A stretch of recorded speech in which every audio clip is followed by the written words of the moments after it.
നമസ്കാരം. ഇപ്പോൾ വീണ്ടും ഒരു ഇലക്ഷൻ എത്തിയാണ്. വട്ടിയൂർക്കാവ് മത്സരിക്കുമോ ഇല്ലയോ എന്ന് ഒന്നും പറയാനില്ല. എന്താണ്, ഉറപ്പായോ? BJP എന്ന പാർട്ടിയുടെ ഒരു ഘടനയൊക്കെ നിങ്ങൾക്കറിയാമല്ലോ. അതിനകത്ത് അതിൻ്റെ ഒരു ബൈലോയും മറ്റു കാര്യങ്ങളുണ്ട്. സ്ഥാനാർത്ഥികളെ തീരുമാനിക്കുന്നതിന് ഒരു രീതിയുണ്ട്. അത് നിങ്ങൾക്കറിയാം. അതെല്ലാം കഴിഞ്ഞ് പാർട്ടിയാണ് ഫൈനലി തീരുമാനിക്കുന്നത്. പക്ഷെ നമുക്ക് ഓരോ സ്ഥാനാർത്ഥികൾക്ക് ഓരോരുത്തരുടെ പ്രവർത്തന മണ്ഡലങ്ങളുണ്ട്. സ്വാഭാവികമായിട്ടും ഇപ്പോൾ നമ്മൾ നാച്ചുറലി ഇപ്പോൾ കഴക്കൂട്ടം എന്ന് പറഞ്ഞാൽ BJPയുടെ ആരെ ഓർമ്മ വരും? മുരളീധരൻ്റെ ഓർമ്മ വരുത്തുള്ളൂ. അപ്പം അതുപോലെ അത്ര അല്ലെങ്കിൽ പോലും ഞാൻ ജീവിക്കുന്നൊരു മണ്ഡലമാണ് വട്ടിയൂർക്കാവ്. 25 കൊല്ലമായി. പിന്നെ കഴിഞ്ഞ ലോക്സഭ ഇലക്ഷന് ശേഷം ഞാൻ ഏറ്റവും കൂടുതൽ വർക്ക് ചെയ്തുകൊണ്ടിരിക്കുന്നതും വട്ടിയൂർക്കാവ്. ഈ നമ്മുടെ പഞ്ചായത്ത് ഇലക്ഷനിലും ഓപ്പറേഷൻ താങ്കൾ വട്ടിയൂർക്കാവിലുണ്ടായിരുന്നു. മുഴുവൻ സമയം അവിടെ തന്നെയായിരുന്നു. കാരണം വെച്ച് കഴിഞ്ഞാൽ എൻ്റെ മാതൃ വാർഡെന്ന് പറയുന്നത് കാഞ്ഞിരംപാറയാണ്. അപ്പോൾ അവിടെ സുമി ബാലുവായിരുന്നു. അപ്പോൾ വട്ടിയൂർക്കാവിലെ എല്ലാ സ്ഥാനാർത്ഥികൾക്ക് വേണ്ടിയും പരമാവധി നമ്മൾ വർക്ക് ചെയ്ത് കൊടുത്തു. ദൈവത്തിൻ്റെ ഒരു അനുഗ്രഹം കൊണ്ട് നമുക്ക് ആളുകൾ ജയിച്ചു വന്നു, കോർപ്പറേഷനിൽ ഭരണം വന്നു.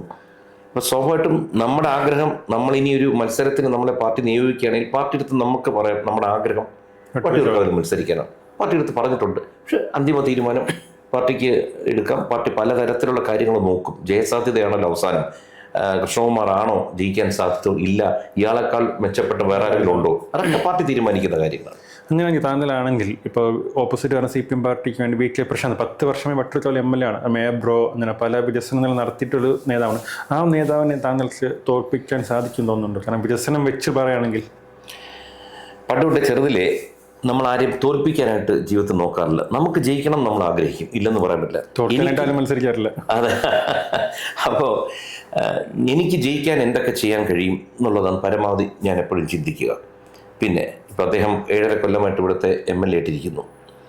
ഈ നമുക്ക് തന്നെ അറിയാം ഇന്ന് കമ്മ്യൂണിസ്റ്റ് പാർട്ടിയുടെ തകർച്ചയുടെ കാരണം എന്താണെന്ന് വെച്ച് കഴിഞ്ഞാൽ അവരെല്ലാ കാര്യത്തിലും PR വർക്കിൽ ഇന്ന് ലോകത്ത് തന്നെ ഏറ്റവും മുന്നിൽ നിൽക്കുന്ന കമ്മ്യൂണിസ്റ്റ് പാർട്ടിയാണ്. കാരണം ആശുപത്രിയെ പറ്റി പറയുകയാണെങ്കിൽ നമ്പർ 1 ആണ്. ടൂറിസത്തെ പറ്റി പറയുകയാണെങ്കിൽ നമ്പർ 1 ആണ്. പക്ഷേ ഈ ആശുപത്രി എല്ലാം നമ്പർ 1 ലോകത്ത് അമേരിക്കയും കടത്തിവിട്ടി എന്ന് പറഞ്ഞാലും ഇവിടെ അവരുടെ ഏത് നേതാക്കൾക്ക് എന്താ അസുഖം വന്നാലും നേരെ പോകുന്ന അമേരിക്കയില്ല. ഇവിടുത്തെ ഡോക്ടർമാരെയോ ആശുപത്രികളിലോ മരുന്നുകളിലോ വിശ്വാസമില്ല. അതുകൊണ്ടാണ് പറയുന്നത് ഇതൊരു PR വർക്കാണ്. ഇപ്പോൾ വട്ടിയൂർക്കാവ് എടുത്താൽ പോലും വികസനം എന്ന് എവിടെയാണ് വികസനം ജനങ്ങൾക്ക് കിട്ടിയത് അത് പറയട്ടെ. ഇപ്പോൾ പ്രഖ്യാപിക്കാൻ എളുപ്പമാണ്, തറക്കല്ലിടാൻ എളുപ്പമാണ്. അപ്പം തന്നെ നിങ്ങളൊന്ന് വട്ടിയൂർക്കാവിനകത്ത് ഒന്ന് സഞ്ചരിച്ചാൽ മതി. പേരൂർക്കട ജംഗ്ഷനാവട്ടെ, വട്ടിയൂർക്കാവ് ജംഗ്ഷനാവട്ടെ, പ്രധാന കവാടങ്ങളാണ്. അതായത് നമ്മുടെ ജില്ലയ്ക്കകത്തോട്ട് കയറുന്നത്. രാവിലെയും വൈകുന്നേരമായിട്ട് 3-3.5 മണിക്കൂർ അവിടുത്തെ ട്രാഫിക് ബ്ലോക്കിൽ കിടക്കുകയാണ്. അപ്പോൾ പറയും അതെ ഞങ്ങൾ പാലം കൊണ്ടുവരാൻ പോകുന്നു, ഞങ്ങളിവിടെ ഫ്ലൈ ഓവർ കൊണ്ടുവരാൻ പോകുന്നു, ഇവിടെ റോഡുകൾ വികസിപ്പിക്കാൻ പോകുന്നു മാത്രമേ ഉള്ളൂ. അപ്പോൾ ഈ 7.5 കൊല്ലത്തിനകത്ത് ആത്മാർത്ഥമായിട്ട് ഡെഡിക്കേറ്റഡ് ആയിട്ടില്ല ജനങ്ങൾക്ക് നല്ലത് വരണം എന്നുണ്ടായിരുന്നെങ്കിൽ ഇന്ന് ഉദ്ഘാടനവും കഴിഞ്ഞ് ഇവിടെ ആൾക്കാർ യാത്ര ചെയ്ത് തുടങ്ങിയേനെ. അപ്പോൾ ഇനി ഇതെന്ന് അവിടെ ചെന്ന് കഴിഞ്ഞാൽ നമ്മൾ കാണുന്നത് വെച്ചാൽ നമ്മൾ ഇപ്പോൾ യുദ്ധഭൂമികൾ പലതും TV കാണുന്നുണ്ട്. അത് തന്നെ സമാനമായിട്ട് കിടക്കുക, ഇടിച്ചു പൊളിച്ചിട്ടിരിക്കുക. അപ്പോൾ ഇത് ഈ വികസനം റോഡ് മാത്രമല്ല, 100,000 കാര്യങ്ങളുണ്ട് മനുഷ്യൻ്റെ ജീവിതത്തിൽ. ഏതെങ്കിലും ഒരു കാര്യത്തിൽ അവിടെ വികസനം നടത്തിയെന്ന് പറയട്ടെ. അപ്പോൾ ഇതെല്ലാം ജനം കാണുകയാണ്. ഈ 2 മുന്നണികളായിട്ട് 4 പതിറ്റാണ്ടായിട്ട് ഈ വട്ടിയൂർക്കാവ് എന്ന് പറഞ്ഞാൽ തിരുവനന്തപുരം സെൻട്രലുമായി ചേർന്ന് കിടക്കുക സിറ്റിയുടെ ഒരു മെയിൻ ഭാഗമാണ്. ഇന്ന് ഏറ്റവും കൂടുതൽ ആൾക്കാർ കാരണം ഇങ്ങോട്ട് ആണ് മാറി താമസിക്കുക. ഏറ്റവും കൂടുതൽ സ്കൂളുകളുള്ളത് എല്ലാം ഈ ഭാഗത്താണ്. പക്ഷേ അടിസ്ഥാന സൗകര്യങ്ങളിൽ പോലും ഈ 4 പതിറ്റാണ്ടായിട്ട് 2 മുന്നണികളും ഇവിടെ നശിപ്പിച്ചുകൊണ്ടിരിക്കുക. ഇതിന് മുൻപിരുന്ന ശ്രീ മുരളീധരൻ അന്ന് കോൺഗ്രസ് ഭരണത്തിലിരിക്കുകയാണ്. എന്തു വേണോ ചെയ്യാവുന്ന കാലത്തും ഇദ്ദേഹം എന്താ ചെയ്യുന്നത്? ജയിച്ചു വന്നു കഴിഞ്ഞാൽ അദ്ദേഹം നേരെ നോക്കും, വടകര പോകാൻ നോക്കും. വടകര നിൽക്കുമ്പോൾ തോന്നും നേമത്ത് പോയി നിൽക്കാം, നേമത്ത് പോയി നിൽക്കുമ്പോൾ തോന്നും തൃശ്ശൂർ പോയി മത്സരിക്കാൻ. അപ്പോൾ ജനങ്ങൾക്ക് സ്ഥായിയായിട്ട് ഒരു വികസനം കൊടുക്കാവുന്ന, അല്ലെങ്കിൽ ജനങ്ങൾക്കൊരു ആശ്വാസം കൊടുക്കാൻ ഒരിക്കലും ഒരു MLA ഇവിടെ ഉണ്ടായിട്ടില്ല. ഇതെല്ലാം ജനങ്ങൾ കാണുകയാണ്. അടുത്ത ഇലക്ഷനിൽ ജനം ഈ കാര്യങ്ങൾ മനസ്സിൽ വെച്ച് ഏറ്റവും ശരിയായ സ്ഥാനാർത്ഥിക്ക് വോട്ട് ചെയ്യുന്നതാണ് ആഗ്രഹം. അതുപോലെ ഈ കോർപ്പറേഷൻ ഇലക്ഷൻ സമയത്ത് 45 വർഷത്തിന് ശേഷം BJP കോർപ്പറേഷൻ പിടിച്ചെടുക്കാൻ അതിനു മുമ്പിൽ നില സംസ്ഥാന പ്രസിഡന്റ് BJPയുടെ ഒരു രേഖ വെച്ച് വികസന അനന്തപുരി വെച്ച് അതുപോലെ താങ്കൾക്ക് എന്തെങ്കിലും ഒരു രേഖ തയ്യാറാക്കി ചെയ്ത് വെച്ചിട്ടുണ്ടോ? വട്ടിയൂർക്കാവ് വിജയിച്ചാൽ ഞാൻ ഇത് ചെയ്യും, ജനങ്ങളുടെ മുമ്പിൽ പറയാൻ വേണ്ടി എന്തെങ്കിലും തയ്യാറാക്കി തുടങ്ങിയിട്ടുണ്ടോ? സ്വാഭാവികമായിട്ടും തിരുവനന്തപുരം ജില്ലയുടെ മുഴുവനായിട്ട് ഇവർ പഠിച്ച് എടുത്തിട്ടുണ്ട്. നമ്മൾ പറഞ്ഞതും ഇവർ ഉൾപ്പെടുത്തിയിട്ടുണ്ട്. സ്വാഭാവികമായിട്ടും ഇതൊരു ബ്ലൂ പ്രിൻ്റ് പോലെയാണ്. ഇത് തന്നെ ഇപ്പോൾ പ്രധാനമന്ത്രി ഇവിടെ വരുമ്പോഴത്തേക്കാണ് സമർപ്പിക്കാൻ പോകുന്നത്. അതിൽ തന്നെ കുറച്ചുകൂടി സാധനങ്ങൾ നാളെ അതിനകത്ത് ഉൾപ്പെടുത്താൻ ഒരു അവസരവും കാണുമല്ലോ. അപ്പോൾ ഇപ്പം തന്നെ ഒരു മേയർ വന്നിരിക്കുന്നു, ഭരണം തുടങ്ങിയിരിക്കുന്നു. നമ്മൾ ഉടനടി വലിയ കാര്യങ്ങൾ പ്രതീക്ഷിക്കാതിരിക്കുക. കാരണം 40 കൊല്ലമായിട്ട് നശിപ്പിച്ചിട്ടിരിക്കുന്ന ഒരു പ്രസ്ഥാനമാണ്. അതായത് റോഡിലൂടെ ഒരു വണ്ടി പോകുമ്പോഴത്തേക്ക് ആ വണ്ടിക്ക് ഒന്ന് സ്പീഡ് കൂട്ടണേ നമുക്ക് കൂട്ടാം. ഇതങ്ങനെയല്ല. ഈ വണ്ടി കുഴിയിൽ മറിഞ്ഞു കിടക്കുക, അവിടെ നിന്ന് കെട്ടി വലിച്ച് റോഡിൽ കൊണ്ടുവന്നത് നന്നാക്കിയിട്ട് വേണം ഓടിക്കാൻ. അത്ര മോശം അവസ്ഥയിലാക്കിയിട്ടിരിക്കുന്ന കോർപ്പറേഷന് നമ്മൾ ഒരു ദിവസം കൊണ്ട് ആർക്കും ഒരു മാജിക് ഉണ്ടാക്കാൻ പറ്റില്ല. പിന്നെ ഇപ്പോഴത്തെ മേയറായ ശ്രീ വി രാജേഷ് എന്ന് വെച്ച് കഴിഞ്ഞാൽ രാഷ്ട്രീയ പരിചയമുള്ള വ്യക്തിയാണ്. കോർപ്പറേഷനകത്തെ കാര്യങ്ങൾ നല്ലവണ്ണം അറിയാം. തിരുവനന്തപുരത്തെ ജനങ്ങളെപ്പറ്റി നല്ല അറിവുള്ള മനുഷ്യനാണ്. അപ്പോൾ ഇതെല്ലാം ഉണ്ടെങ്കിൽ പോലും അദ്ദേഹത്തിന് ഒരു 6 മാസം മിനിമം സമയം കൊടുക്കുക. ഇപ്പോൾ പ്രധാനമന്ത്രി വന്നതിന് ശേഷം ഇത്തരം ബ്ലൂ പ്രിൻ്റുകൾ എടുത്തതിന് ശേഷം ഇതെങ്ങനെയൊക്കെ പ്രാവർത്തികമാക്കാം.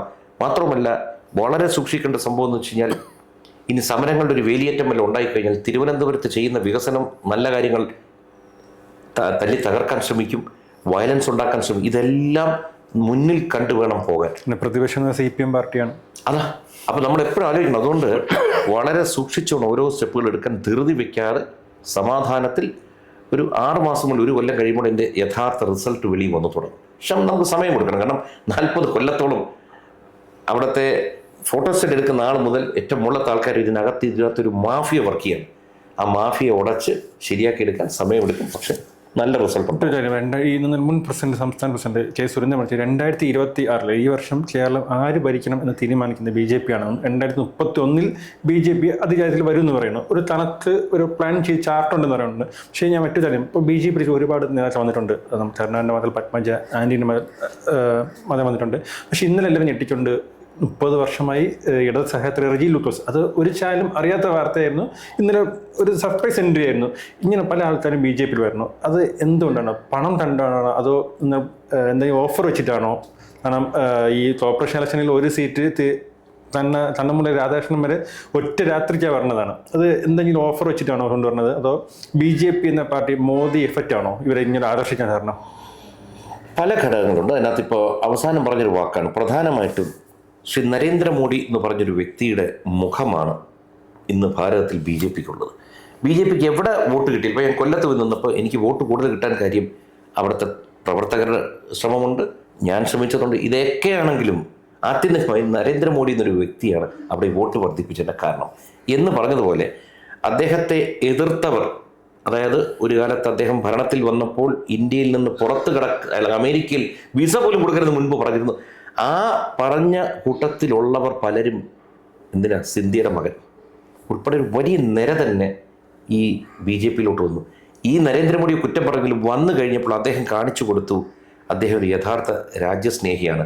രാജ്യം വളരണം, രാജ്യം എന്ന് നിലനിൽക്കണം, ഈ രാജ്യം 1ാം സ്ഥാനത്ത് എത്തണമെന്ന് പ്രതിജ്ഞ എടുത്ത് ഉറക്കം പോലും വേണ്ടെന്ന് വെച്ച് നടക്കുന്നൊരു മനുഷ്യനാണ്.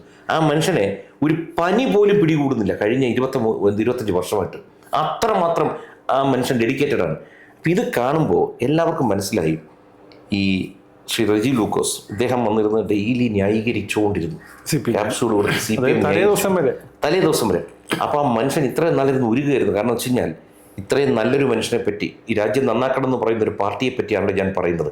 എന്നാൽ താൻ ആർക്കു വേണ്ടിയാണ് ന്യായീകരിക്കുന്നത്? അവരാണല്ലോ യഥാർത്ഥത്തിൽ രാജ്യത്തിനെതിരെയും വർഗീയതയും എല്ലാം പ്രീണിപ്പിക്കുന്നതും. ഇത് മനസ്സിലാക്കിക്കൊണ്ടത് ഉള്ളു വെന്തിട്ട് നിവൃത്തിയില്ലാതെ വന്ന് ചേരുകയാണ്. ഇപ്പോൾ ഓഫർ കൊടുത്തു കഴിഞ്ഞാൽ നമുക്ക് കാണാമല്ലോ, ഒന്നും കൊടുത്തിട്ടില്ലല്ലോ, വന്ന് കയറിയതല്ലേ. അപ്പോൾ BJP എല്ലാവരും സ്വീകരിക്കും. കാരണം വെച്ചാൽ ആർക്ക് വേണം? രാജ്യ താല്പര്യമുള്ളവർ, രാജ്യസ്നേഹം ഉള്ളവർ, രാജ്യം നന്നാവണം എന്നുള്ള, രാഷ്ട്രം നല്ല രീതിയിലാവണം എന്ന് ചിന്തിക്കുന്ന എല്ലാവർക്കും BJPയിലോട്ട് വരാം. ഇതൊരു തുടക്കമാണ് ആക്ച്വലി എഴുതി വെച്ചുള്ളൂ. കാരണം